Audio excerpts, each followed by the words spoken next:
Good afternoon, everyone, and welcome to the Pennsylvania Association for College Admission Counseling Keystone Virtual College Exploration. This program is a partnership between StriveScan and PACAC, and we're excited to have you here today. A few housekeeping items before we get started. The panelists would love to answer your questions, so if you have any throughout the presentation, please submit them in the Q&A box at the bottom of your screen.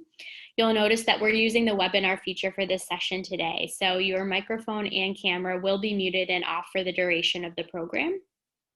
You signed up for the session today at the PACAC website at www.pacac.org/virtual. If you would like to sign up for additional sessions, we have many remaining throughout our program, which will end on November 6th. And if you'd like to view a recording of this session, you can do so at that same website, www.pacac.org/virtual. So without further ado, I will turn it over to your panelists for today. Hi, everyone. Thanks for choosing our session, Making a Large University Feel Small. My name is Barry Doerr, and I'm Associate Director of Admissions at the University of Pittsburgh. And soon you will meet my colleagues, Dawn Walker from Michigan State University and Allie Warwick from the University of South Carolina. One thing the three of us have in common is that we all work in admissions at large universities. Another thing that all admissions counselors have in common is that we want every student that we work with to choose the college that is the best fit for them. We all happen to think that for the right student, large universities can be amazing places. Academic choices, outside of classroom opportunities, D1 sports, classmates from all over the world are just some of the reasons why we think that large universities can be a great place. We also hear a lot of myths about larger universities. And today we are going to refute some of those myths and tell you why we think large universities can be great for the right students. So before we get to that, each one of us is going to take a minute or two just to tell you a little bit about our own universities. Again, I'm Barry from the University of Pittsburgh. There are some interesting facts we put on the screen regarding enrollment and majors and the application process and things like that. So feel free to take out your cameras and take a picture of that. This session also will be recorded, so you can see these things and everything else a little bit later. But I want to tell you a couple other things about Pitt that might not be as apparent and might not be on the screen in front of you. We are located in Pittsburgh, Pennsylvania, but we're not downtown. Many city universities are downtown. We're about 3 miles from Center City, but still easily accessible to the city for jobs, internships, and all the city has to offer as far as fun things go, like professional sports, theaters, concerts, and things like that. Our students get around the city with fare-free public transportation as part of their Pitt package. So that's one way to make the most of your experience at Pitt and in Pittsburgh. At the heart of our academic programs is something we like to call experiential learning. What does that mean? It means research, it means volunteer opportunities, it means a guaranteed internship for all of our students in every one of our academic programs. We want you to get involved. We have 450 plus clubs and organizations at Pitt. Students who come to Pitt seem to be pretty happy because of all of our freshmen, about 93% return as sophomores. We have 19 different sports in Division I for both men and women. A lot of students are into looking up different rankings, and Pitt does very well in some of the more prestigious ones in that area. The Wall Street Journal has named us the #1 public university in the Northeast for the last several years, and the U.S. News and World Report has named us as one of the top 18 public universities in the United States in their 2020 report. One thing that we like to, one word we can use to describe Pitt education is unscripted. And basically that means you can write your own path at Pitt, whether it's in academics or outside the classroom. And we'll talk more about that later. So once again, thank you for hearing about Pitt and joining us. I'm going to turn it over to my colleague, Dawn. Hi everyone, I'm Dawn Marie Walker and I am the manager of Pennsylvania recruitment for Michigan State University. And I'm a regional recruiter, which means I live in the Pittsburgh area and I recruit students throughout the state of Pennsylvania. There are some facts about Michigan State up here on the screen, one of the largest universities in the country with about 50,000 students studying at Michigan State. About 40,000 of those are undergraduate. And I like to mention that because we're primarily an undergraduate focused institution. Sometimes students are worried about getting opportunities on campus, like with research and internships and study abroad, and possibly competing with graduate level students. But we make sure that all of those resources are available to our undergraduate students. We do have over 200 different areas of study, many high-ranking programs, including things within our College of Engineering, our College of Business. Our College of Education has been ranked #1 for over 20 years, and we have some amazing pre-professional programs as well. We offer research in every single academic area, and we guarantee you research spots as an undergraduate student, even as a freshman, if that's something that you're looking for. We do have a fantastic honors college. We have over 900 student clubs and organizations, so pretty much anything you could want to do outside of the classroom, we probably offer, and a really fantastic study abroad program that travels to all 7 continents. Our application is available on the Common App, the Coalition app, and directly through our website. And you can see here our last year's incoming freshman profile and some deadline and scholarship information. I like to point out that East Lansing, Michigan is only about a 5-hour drive from the Pittsburgh area and a pretty easy flight from Philadelphia. And it really is a beautiful place, a very traditional campus in a very suburban atmosphere. And we like to say at Michigan State, Spartans will. And that means that Spartans can do whatever they want. Just like Pitt, you can create your own path at Michigan State University, and we empower you to do that. I'm going to pass it on to my colleague, Allie. Thank you, Dawn. Welcome everybody to our session. We're really happy to have you with us this afternoon. My name is Allie Warwick, and I'm the Regional Admissions Representative for the University of South Carolina. I cover primarily Eastern Pennsylvania, so I don't work as closely with students from the Pittsburgh area, if that's where you're tuning in from, but I am very, very familiar with the state of Pennsylvania and recruiting up here. I'm also a regional, so I live in the Philadelphia area full-time recruiting for the Gamecocks. So just a little bit about our university. You can see there our population and our total enrollment listed on the slide. We are a mid-sized university right in the heart of the state capital of Columbia, South Carolina. If you're coming from the Philadelphia area, it's about a 9-ish hour drive, but a very easy flight straight into the city of Columbia or into Charlotte, North Carolina, which is located about just an hour and a half north of our campus. We are right smack dab in the center of this city. We're the original part of Columbia, and then the rest of the city kind of expanded around us over the last 200 years as we were founded in 1801, one of the most historic campuses in the country. Our campus is gorgeous. We would love to have you come visit at any point when it is safe to do so, coming from Pennsylvania. But you can also see there our freshman class profile and some deadlines. Academically, I do want to touch on just a couple of our programs that we are primarily focused on at USC. We have one of the best colleges of business in the country, and in fact our international business major has been ranked #1 for the last 22 years consecutively, so that is older than every single one of you attending today by a few years probably. So business is definitely a huge program at USC. We are also very strong in sport management, as well as health sciences, so anything nursing, public health related, exercise science, we are very strong in, and have continued to build on that reputation over the last few years. We also have the #1 honors college in the country since 2012 for a public university. So if you're looking for that academic rigor in a small classroom environment with the big school resources like the University of South Carolina would have to offer, that could be a really great fit for some students. It's quite competitive to gain admission into, but we have students from all over the country looking for our honors college to pursue their academic goals and interests.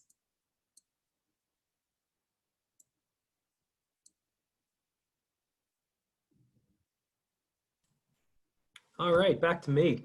Allie and Donna and I talk to thousands of students every year, and they want to know about our universities and our campuses, and a lot of them are torn as far as what type of school they're looking for, and we're looking for large universities. Sometimes we do get questions, or what we like to call today myths about large universities that, with all of our experience working with students and being on large campuses, we really see that really they are myths, and we're going to talk a little bit about how you can kind of learn about that and really put some facts to the myths that we're talking about here. So I'm going to go through these and talk a little bit about them and why we think they're myths. The first one: I will not know my professors and they will not know me. if that's what you want, that's absolutely fine. You can most certainly, whether it's a large university or a small university, not get involved with your professors. And if that's something you want to do, that's fine. But most students, they find that connecting with professors is really good for a lot of different reasons. It can help you in the classroom learn the material, and sometime down the road, you're going to be asking professors for letters of recommendations. So it's really good to get to know them. So even in a large university, there's some things you can do to really debunk this myth. Go to class, sit in the front row, sit in the first couple front rows so the professor notices you. Answer questions. When the professor asks something or refers to a reading that maybe he's looking for some explanation about, put that hand up and answer those questions, and that professor will get to know you. Most professors are going to offer help sessions in their classes.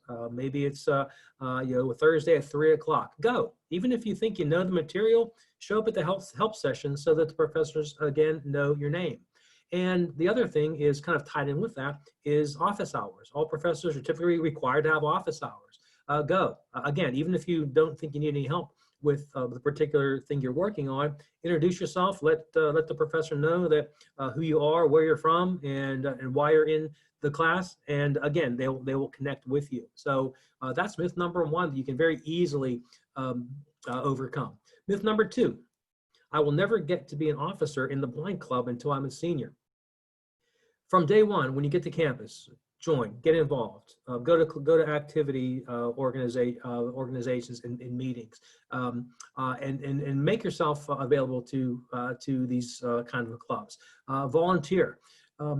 Actually, you'd be surprised how many underclassmen take leadership roles in offices and clubs on campus. Many times that's because when students get to be juniors and seniors, they are involved in maybe some other things like getting ready for LSATs or MCATs, or they're interviewing for jobs. So the sophomores and freshmen are oftentimes leaders in some of the clubs on campuses, even on big campuses like ours. So absolutely, you can most certainly get involved in things on campus as a freshman and a sophomore. Myth number three, my college experience won't be personalized. Like the suggestion about the faculty, get involved, get engaged. Know your academic advisor. That person can be your best friend when it comes to planning your programs at a large universities. Ask how you can double major. Maybe it's neuroscience and philosophy, and you think there's no way in the world those two can get together. You most certainly can do that. Maybe you want to learn Korean or Portuguese. Find out about how that class is being offered or how you can take it. Maybe you're an engineer and you want to take a course on the music of the Beatles. I mentioned that one because my son is a mechanical engineering major at the University of Pittsburgh. And he waited 3 years and was finally able to take the music of the Beatles class in the summer between his junior and senior year. So you can do these kind of things as long as you have the initiative and maybe some help with your academic advisor. I think he gets his love for the Beatles from his dad. So very proud that he took that class. Maybe you want to study abroad. Maybe you need to go to the study abroad office your very first week on campus and say, hey, I'd like to go to Brazil. I'd like to go to Vietnam. Find out how to do that. So open up your mouth and make your interests known. Maybe you want to try the dance team or tutor elementary school kids in math. Learn how to do that. Talk to some of the folks in the volunteer office. They can definitely help you with that. I always tell my students that I'm working with, when they come to college, can you continue doing what they like to do? Maybe they did something in high school they want to do in college, and then maybe add one new thing every semester. And you can most certainly do that. And with the 600 plus clubs that our universities offer, you can definitely find something. Myth number 4, all my classes will be in a lecture hall with hundreds of other students. Yes, some classes may be large. Maybe that introduction to biology class or intro to chem will be a large class. And in large universities, there's in many cases no way to get around that. But usually those big classes also offer labs or recitation sections, which are offered in much smaller classes. So maybe that 200-person biology lab biology class has a lab with 25 students that meets 1 extra hour per week. That makes the large class in a large university much smaller. Also, you always have to remember that once you get past the entry-level classes, all of your classes in your major are going to get a lot smaller. You're also going to find out typically there are a whole bunch of classes that are really capped just because of the need to connect more closely with faculty members. For example, most colleges will cap English writing classes at 20 or 25 students. Some classes or some classes in computing programming will also be capped at 20 or 25 students so that the professors can interact more closely with the students. Last myth, the campus will not feel safe. It's easy to understand how students might think this, especially if you're coming from a small town, small high school. Just remember that keeping students safe is one of every college's primary objectives, whether it's in a large school in the city or a small school in the country. All of us have police officers, security teams to make sure that happens. We all have emergency notification systems. We all have blue light systems on our campuses. Each one of our campuses offers suggestions and seminars on staying safe and using common sense to make sure that you all stay safe. So that's a big reason why we're there for you. So those are the five myths that we've come up with, and I'm going to pass it along to Dawn, who's going to talk a little bit more. Hi, everybody. So moving on to the next myth, myth number 6. My classes will be taught by teaching assistants and not professors. Well, at Michigan State and probably most other large universities, every single class does have a professor. Maybe there are some days where a teaching assistant might be helping out or teaching a class, but there's a professor associated with every single class on campus. So those professors are still offering office hours. They're still available for you to reach by email. And we still encourage you to reach out to the professors probably within the first week of class so that they know who you are and still attend their office hours. But teaching assistants is not a bad word. It's really great that some professors are using teaching assistants. Barry mentioned on the previous slide, recitations. When you are in a large class, and this is the case at Michigan State and many other large universities, we divide the class up into smaller groups called recitations, and they're often led by teaching assistants. These groups are really fantastic because they're a little more in-depth, engaging, and discussive. So if you don't think you thrive really well in that large class environment and you're a little more academically successful when you have the opportunity to discuss and review material with small groups, this can be incredibly helpful. And the teaching assistant is really a big part of that at large universities. So use them. Be happy that they're available and they're there to support you, but just know that there is a professor most often associated with every single class on campus. Myth number 7, the campus is so big, I will be late for class all the time. So Michigan State's campus is over 5,000 acres, physically one of the largest in the country. We do so many things to make sure that you are able to get to your classes on time. And one of those things is that our campus, and many other campuses do this as well, is divided into communities or neighborhoods so that it's much easier for you to plan out your schedule and know where your classes are in relation to your residence hall. Additionally, we have some fantastic public transportation on our campus, as most universities do, so that you can take the bus to campus. And this is particularly nice when the weather's not great, as sometimes in Michigan it isn't. But bicycling is a really great way to get around really big campuses. Many of our students use bicycles even year-round. And then besides that, because we are so big, we offer so many sections of every single class that you need to take, especially those gen ed required courses freshman and sophomore year, that you can easily look to see where you are and where your next class will be and find a section that's not too far away on campus. So while it's great to have all the resources of a big campus, you might be afraid that you're not going to be able to get a campus in time, to get to class in time, or you'll have too far to walk. But large universities understand these fears, and we do as much as we can to make sure that that it's not detrimental to you, that it's a large campus. Myth number 8, I will not get a good internship or be able to do research. Well, this is definitely a myth because, as Barry mentioned, at Pitt, every student is guaranteed an internship opportunity, as is at Michigan State and probably most every large university in the country. Internships are so incredibly important. We encourage all students to do them or do more than one if that's something that you want to do. Large universities have the resources to offer some amazing career services. Every single one of our 17 different degree granting colleges at Michigan State has their own career services department. So it's really important for you as a student to get to know them, to visit them, even freshman year, so you can start talking about your career goals and the types of internships that you're looking for. At Michigan State and most other universities, we use an app called Handshake that helps you connect with companies that are looking for students from your school in the particular position that you're looking for. So we offer a lot of resources to help you connect with companies that are hiring. Another great thing about attending school at a large university is the amazing network of alumni worldwide. So when you are looking for an internship or a job opportunity, one of the resources that you have to look forward to is that amazing large alumni network. There are so many graduates of Michigan State and other large universities working at companies all around the world. So they're really happy to connect with you and help you to find an internship or a job at the company that they might be working. Research is really important at our institution and most large institutions. Research is such an important part of the undergraduate education because it really gives you an opportunity to work alongside professionals in your field to get that practical experience, to make sure that you're putting that on your resume so that when you graduate, you're really setting yourself apart from other students who have not done research. So research is absolutely available to every student on campus, no matter what area that you're studying. Myth number 9, it will be so competitive and intimidating and not collaborative. When someone asks me to describe Michigan State in one word, and I think most large universities can agree, collaboration is definitely one of the first words that come to mind. You can't be successful on a large campus on your own.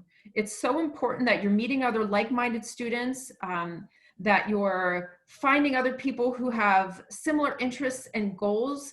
And the great thing is it's so easy to do that when you have a really large population of students. We had kind of talked a little bit about clubs and activities available on campus. And when you are at a large institution with hundreds and hundreds of club opportunities, it's really easy to find other people who are similar to you. So collaboration is a huge, huge part of the success on a large university campus.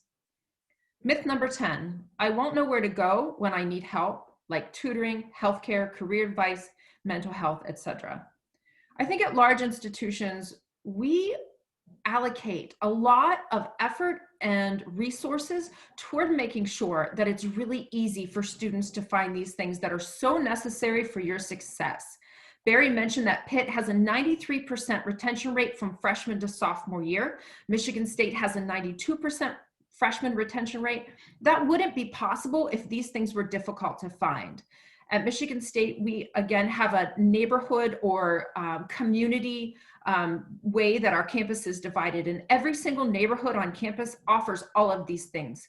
We have engagement centers in each neighborhood that offers tutoring. We have healthcare clinics in each of the neighborhoods, career services for every single college on campus, and mental health, particularly this year, is so important to young people, college students, that we've not only have several physical centers on campus where you can go for mental health help, but also apps and phone numbers, and all of those services are free to students.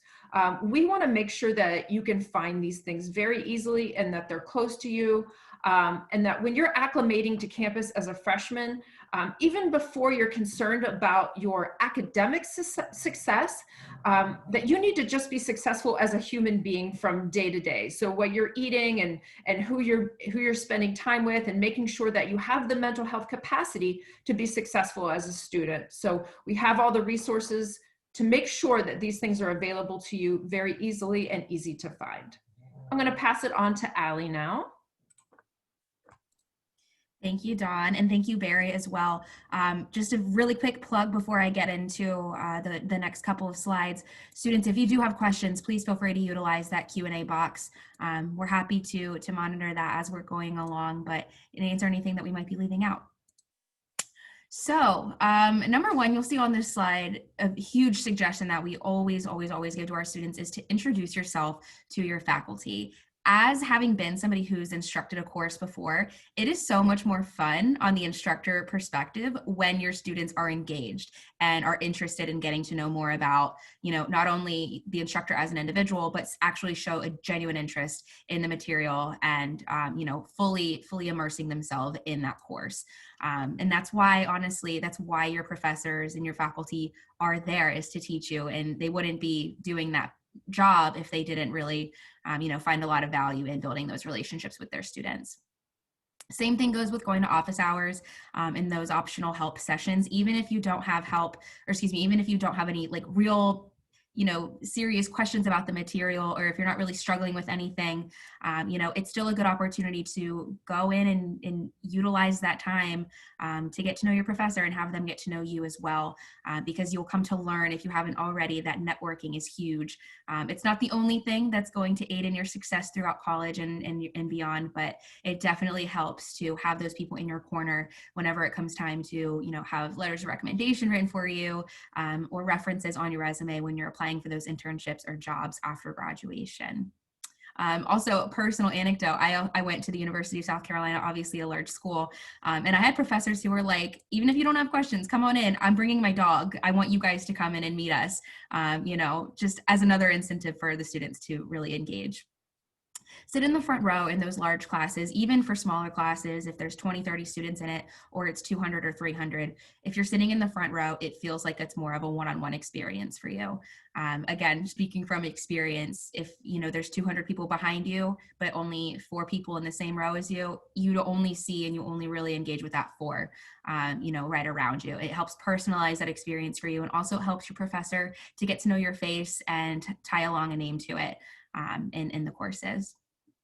Also, study groups are going to be huge. Obviously, not every single class is going to be easy breezy for every single student. So if you're struggling with a piece of the material, it's very likely that one of your classmates is as well.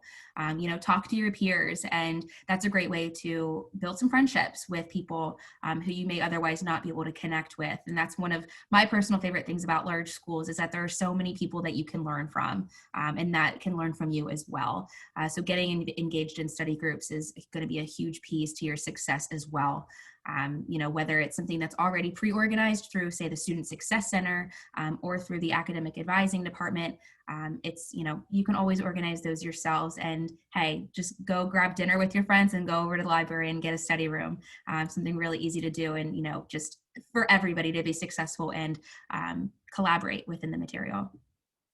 Also, I know this was mentioned earlier a couple of times, but go to those labs and recitations, y'all. They're going to be so important for you to really bring some context to what you're learning in the large lecture hall style classroom. I know not every student learns exactly the same way, and our professors and our staff at our universities understand that. So that's why when you're in one of those larger classes with the lecture hall style experience, that's why we are either requiring or offering those labs or recitations. Go to them, go to them, go to them. All right, so this is a little bit more about the student life aspect and making the most out of your experience there. One of my personal favorite things about large schools is just the sheer amount of opportunities that you have, and that you're never put into a box at a big school. You can be an engineering major, but you can also pursue research in music or dance or something like that, whatever it is that you want to do. You can major and minor into completely different areas. You can take electives in any kind of department that you're looking to do. And the same goes for those out of the classroom experiences. A student who's in a sorority or a fraternity can also be in an honor society. They can also be a leader of a community service organization. They can also be engaged in politics on campus, anything that they want to do. You're never put into a box.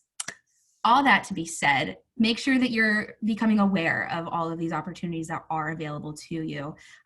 Do that early. The earlier you get involved, the more confident you're going to be when it comes time to pursuing leadership positions, which, by the way, as we discussed in one of our slides, you can absolutely seek out leadership and officer roles as early as your sophomore year, and sometimes even sooner than that. I know at USC, we did have one of our student body presidents. They were only a junior when they were elected. So they spent their junior year as student body president student, and then they had one more year after that to go back to being just a regular student. So it just goes to show that it's not reserved for, our fourth year students to be, involved in serve as leaders on campuses as large as ours. Also, make sure that you're stepping out of your comfort zone. That's going to be another great way to personalize your experience and to, again, meet people that you otherwise would have no reason to meet. And, that's how you can make some of your best friends, is by doing something that you normally would not, or, something that you might have been nervous to try out because it's not really something that you're, in your wheelhouse or in your skill set. You don't have to be good at something to join it in college. For example, intramural sports, you could have never touched a soccer ball or a Frisbee in your life, and you can go and, get some exercise in and make some friends. And it's just, it's one of those fun things to do on your weeknights with some peers and get a little bit of that competitive edge in. Don't stay in your dorm room, kind of goes with that second bullet there. It'll be very easy to just stay in your room and to not leave, or to find your friends and just stick with them. I really encourage you to, of course, find your community, but don't leave it right there. Like I said, you're not stuck into a box. You can be best friends with the people on your hall, but you can also make best friends with the people in your classes. It really is variant. And again, being at a large school, there's so many different kinds of people there available to connect with.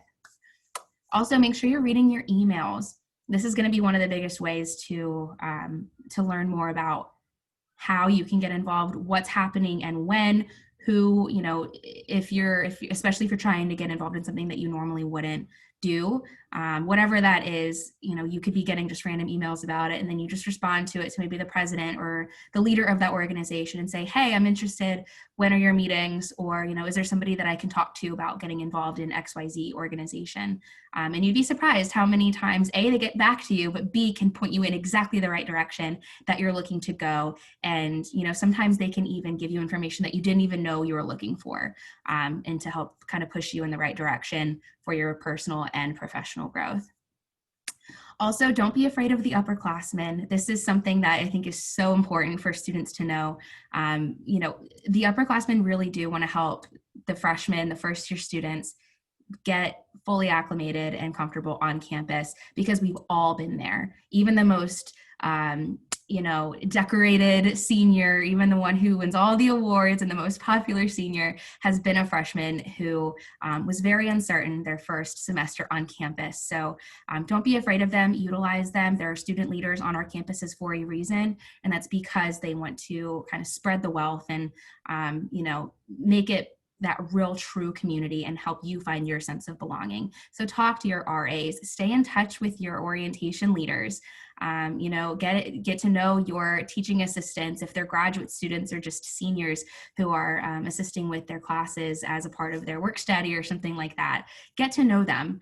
You might be really surprised with how fruitful those relationships can become.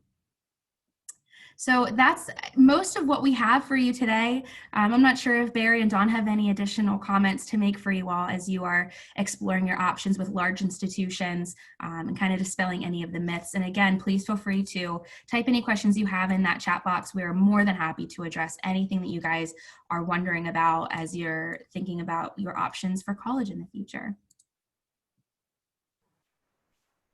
Doesn't look like we have any questions in the chat at this time.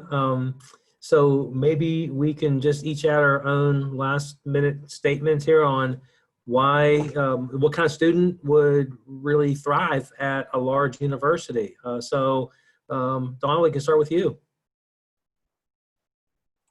Sure, thanks, Barry. I think one of the words I mentioned earlier, and that, like I said, I always comes to the top of my mind when someone asks me to describe Michigan State, collaboration, collaborative. When you're going to college, I hope that you take the time to experience the things that you will never get to experience again for the rest of your life, to try new things and to meet new people. And you never know the kind of successes that you might have when you're meeting other people who are like-minded, but also when you're meeting other people who are different. So take advantage of all the different types of people that you meet and all the different resources and opportunities available to you on a large campus. I'll hop in next. I definitely think that the first thing that comes to my mind when I'm thinking about a student that would really thrive at a big school are the students who maybe don't know what they want to do because they can't narrow it down. I have a lot of students who come to me and they say, I don't know what I want to major as. I think I'm going to go in undeclared because I'm thinking about engineering. I'm also thinking about social work. I'm also thinking about pharmacy and biology. And there's no better way to figure out what you want to do than to be at a school that can provide all of those resources for you to try all those new things and figure out what the best path is for you. We know that students very often will change their major, or switch from one thing to another as they develop their interests and they learn more about what these careers and what these academic fields really truly entail once you're in it. And that's another plug for internships and co-ops and shadowing opportunities and networking, because the only real way to understand and bring context to your education is by to actually do these things. So definitely students who have a lot of interests and may want to explore all of them in some capacity, even if it's like 100% all in, this is my thing, or I just want to try it out and see how I feel. I think both of you hit the nail right on the head. The only thing I wanted to add is I just enjoy so much seeing students come in as freshmen and then seeing them as sophomores, juniors, and seniors, and how they've grown, and not just from the classroom or decided that they want to be a physical therapist or whatever, but just to see how students grow personally.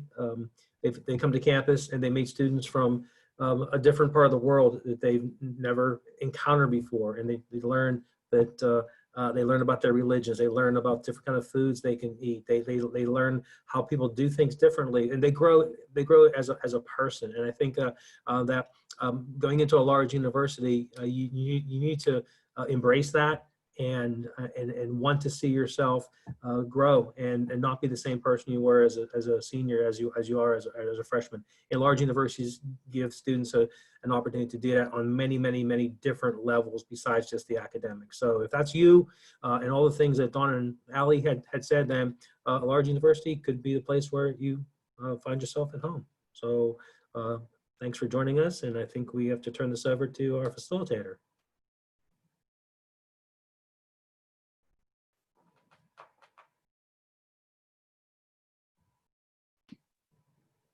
Well, thank you, Dawn, Allie, and Barry. This was a really great session for all of our students in Pennsylvania to listen to and join. And so we hope many more join after today on the website and view the recording. For those in attendance today, there is a quick survey at the end of this session. It's just about 4 questions, so we'd appreciate your feedback.